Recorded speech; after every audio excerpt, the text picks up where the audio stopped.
We begin today by acknowledging that the land on which we gather is the traditional territory of Woolastoq.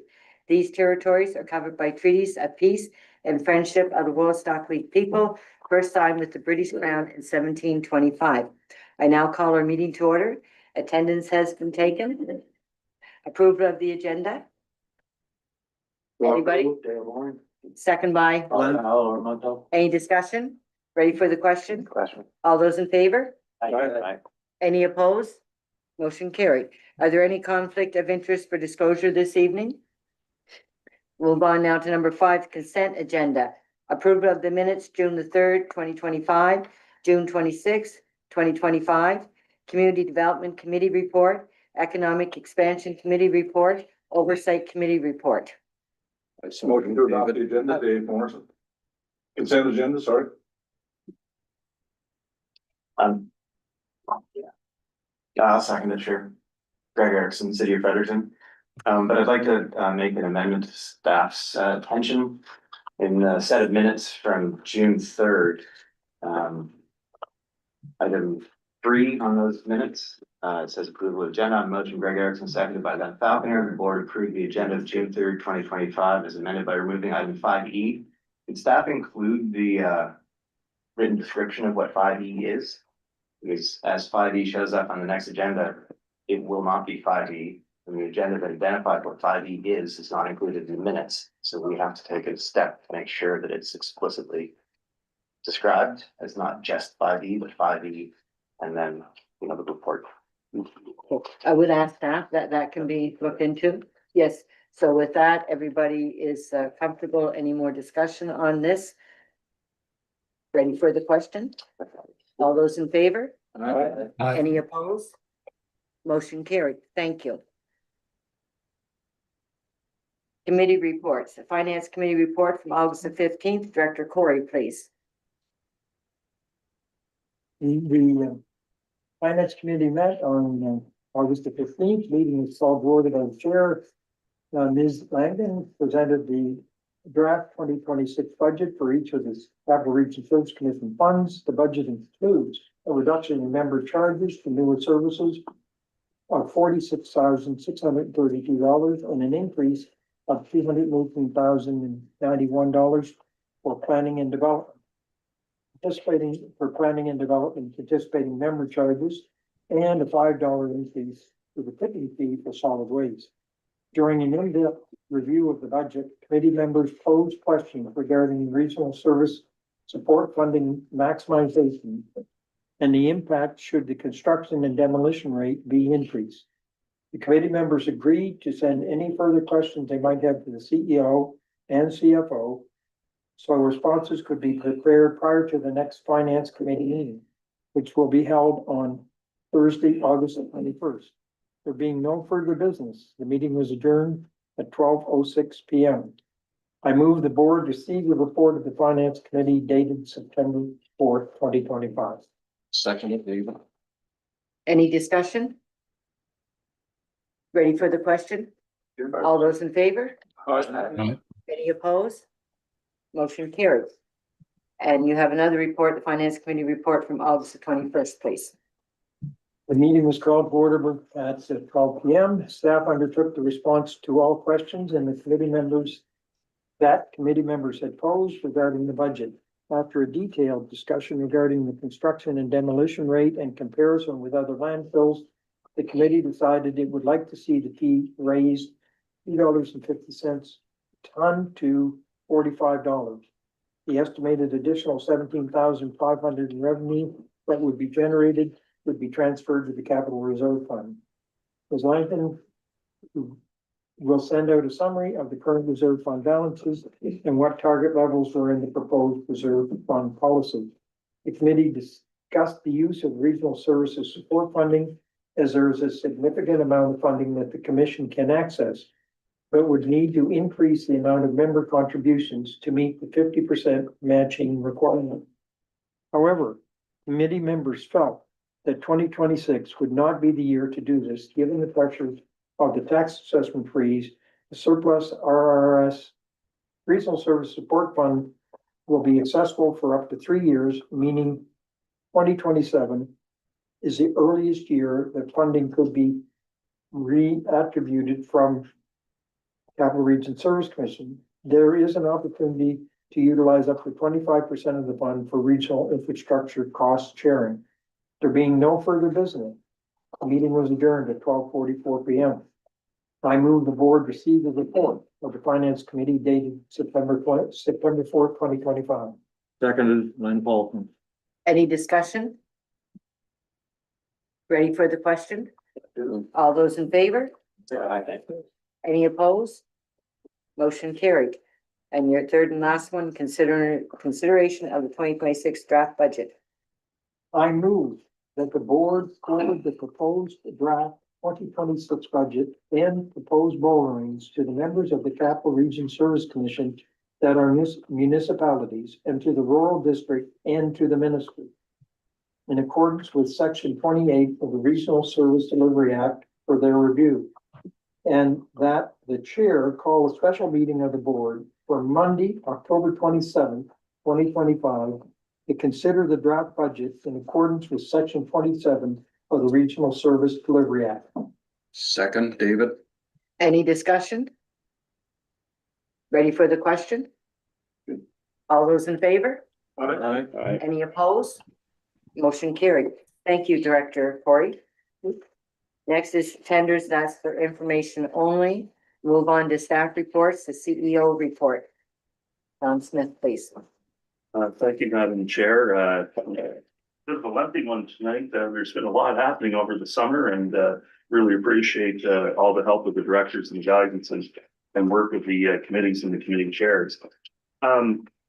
First and foremost, there's been a lot of interest. We've received a number of emails, and I want to assure you that we're taking this very seriously. But the Community Promotional Funding Program, that's the $50,000 for the RSC to promote the region. And at the June board meeting of the board, CRSC adopted an application process.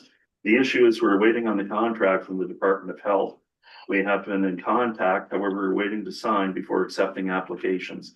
The application process is ready to roll. The forms are all ready to go out the door. The challenge is we're just waiting on that. I don't want to start distributing money until we have it. So I want to make sure that we have it before it goes. So we're ready to roll on that. I did hear from the Department of Health this week, and they said it should be along very shortly. So hopefully that will be very soon. The next key dates related to the budget, well, of course, today is being presented at board on September 4th. That was this evening. We've already agreed to distribute it. September 15th is the presentation to the CAOs at 10:30 a.m. And October 27th will be the budget vote, and that's at 11:30 to 1 p.m. Regarding that, and that was agreed upon this evening. And our amendments are due by, I forget, Mary Kay, I'm sorry, or Kelly? Is it September 20th, I believe? Yes. It's September 20th. I apologize, I should have been in my report. So the CAOs on September 15th, and any amendments are due by the 20th. I would like to remind Madam Chair, through you to the members, if there is an amendment to come forward, reach out in advance and we'll help you craft that and formulate it so that we don't have any issues receiving this. Number 3, the Stiletto report on physician recruitment process mapping for the region has been shared with the Office of the Premier, several ministers, stakeholders, and partners this week. And please remember, just a friendly reminder that the chair is the official spokesperson of the Commission on matters of policy, and that it's myself on matters of operational administration. And we're prepared for that, should any questions come forward. Invasive species, there's concern being raised by some directors with respect to the spread of harmful invasive species in the waterways of the capital region. The spread of such species can impact recreational activities, fish habitat, tourism opportunity, real estate values, and much more. The CRSC is working with the Department of Natural Resources to set a meeting to discuss the issue, and more information be shared as soon as received. And we may even be having a presentation at the Economic Expansion Committee meeting on the 15th of September. And we'll cast that net widely and have information out to you on Monday regarding that process. October board meeting, the regular meeting of the board, that particular day will be held at noon. That's the 11:30 to 1. And the reason for that is the Minister of Justice and Public Safety, the Honorable Robert Gauvin, has requested a meeting with the board. He's also looking to meet with CAOs, counselors responsible for public safety, on October 7th, 2025 in the evening. And that will be held at the New Maryland Community Center at 6 p.m. And we sent out information on that. Kelly has information. And once we have your confirmation of who's attending, if there's additional seats, we'll be able to expand that out to more counselors and more folks. And we're also going to be inviting other members to come and attend that through our public safety committee as well. So that's for a robust discussion. And he wants to hear about what's happening in your area, what your views are on safety, what you feel is positive, what you feel is negative. They want to have an honest conversation. And he did not give us an actual close time, but we're looking at probably an hour and a half to 2 hours. Ignite Summit Diversity Gala. So there's the Ignite Summit, and the CRSC has acquired 2 tables at each event. The October 23rd, 2025, or on October 23rd, 2025, is the 3rd annual Ignite service, where knowledge and innovation and growth come together. This is a 1-day event. It was a dynamic gathering of business leaders, industry experts, community builders, and policymakers driving economic growth. Last year, our members, our very own members, directors Rogers and Director Rogers and Director Nicklin were also panelists at this. I remember that Director Powell was also an attendee at the event at the gala, and our chair opened both the gala and the gala and the summit, and it was very well attended and very well received. We changed the timing this year so that it'd be maybe a more amicable time to garner a bigger crowd.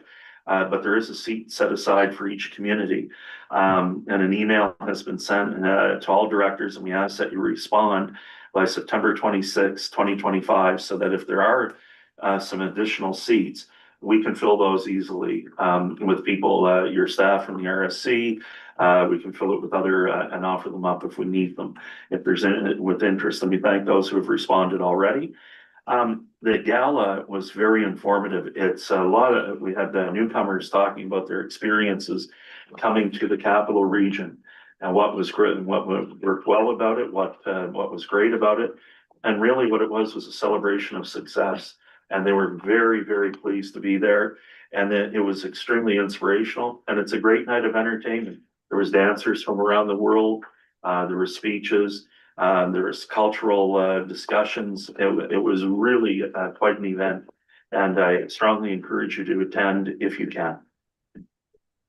There's a request from Urban JDI to meet with the board to discuss conservation targets, and planning is underway to address this request through the Economic Expansion Committee, but it looks like we'll probably, I still have to have some discussions around that. It'll either be through Economic Expansion or directly with the board. So we'll have more information to come on that.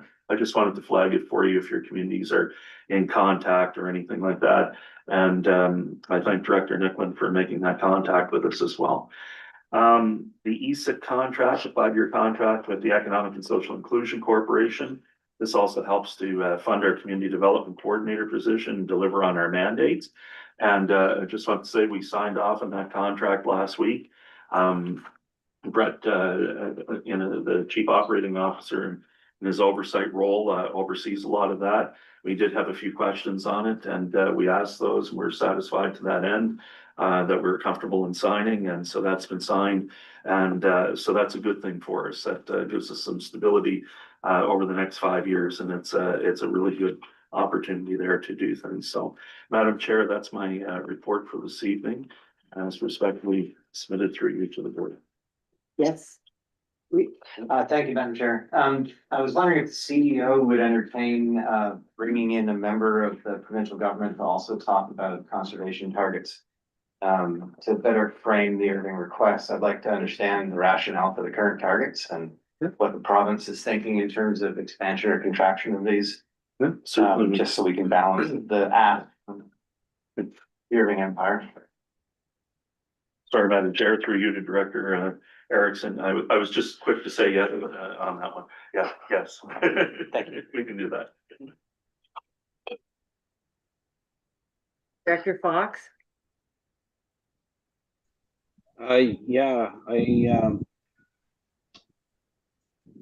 Question I had was around the Ignite summits, I guess the two of them. I noted that they list CRSC as sponsors.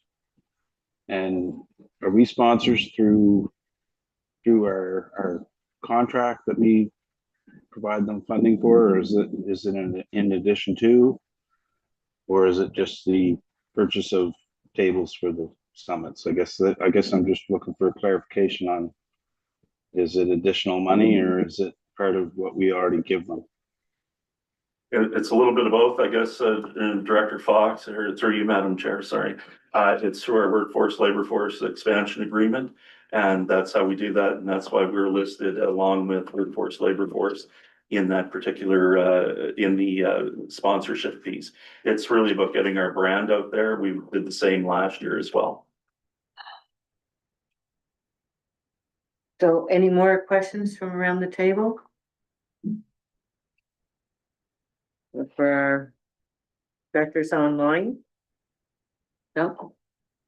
So thank you for your report. Okay, now I need a motion to go into closed session. We'll move. Second by? We're now going into closed session.